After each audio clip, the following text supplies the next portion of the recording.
ఇక్కడ దేవుడు ఏం మాట్లాడుతున్నాడంటే, మారు మనసు విషయంలో తేలిగ్గా తీసుకోవాకండరా, ఆసక్తి కలిగి పొందండి అంటున్నాడు. అంటే అదొక తీవ్రమైన విషయం అని మీరు దాన్ని పరిగణలోకి తీసుకోండి నొక్కి చెబుతున్నాడు.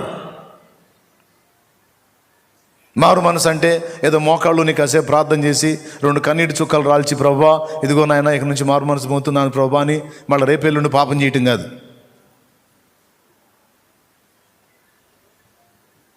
మారు మనసు అనే ఒక కార్యాన్ని ఆసక్తి కలిగి నీవు చేయాలి. దాని విషయంలో నువ్వు సీరియస్గా ఉండాలి. దాని విషయంలో నీకు ఒక ప్రత్యేకమైన దృష్టి ఉండాలి అని చెప్తున్నాడు దేవుడు.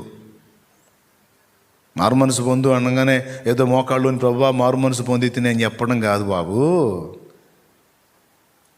ఎక్కడెక్కడ అడుగులు జారుతున్నాయో, అసలు ఎందుకు జారుతున్నాయో, అసలు ఎందుకు అట్ట తయారయ్యావో, అసలు ఎందుకు బలహీన పడుతున్నావో, అసలు ఎందుకు దిగజారిపోతున్నావో, ఎక్కడెక్కడ దానికి స్థానం దొరుకుతుందో, ఎక్కడెక్కడ దానికి అవకాశం ఏర్పడుతుందో నువ్వు ఇప్పుడు వెతకటం మొదలుపెట్టు. ఆసక్తి ఉన్నోడు చేసే పని అది. ఖాళీగా ఫలానా టైంలో నువ్వు ఉన్నప్పుడు నువ్వు బలహీనపడే పరిస్థితులు నీకు వస్తున్నాయి అని నీకు విషయం అర్థమైతే ఇక గ్యాప్ ఇవ్వకుండా నువ్వు జాగ్రత్త పడతావు. ఆసక్తి కలిగి మారు మనసు పొందటం అంటే అది. ఒక డేలో ఈ టైంలో ఈ గ్యాప్లో నాకు ఈ దురాలోచనలు వస్తున్నాయి,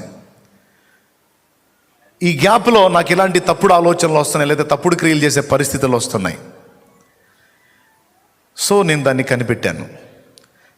ఇప్పుడు నేను దాన్ని భర్తీ చేయాలి. ఆ గ్యాప్ని ఏదో ఒక పనితో నేను నింపేసేయాలి.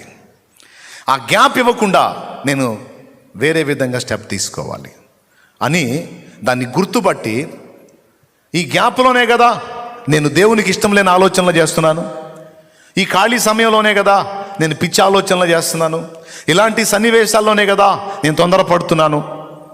కాబట్టి ఆ సన్నివేశాలకు అసలు అవకాశమే ఏర్పడకుండా నేను మెళకువగా వ్యవహరించాలి. దానికోసం అవసరమైతే వేరే పనులు నేను ఏర్పరచుకోవాలి.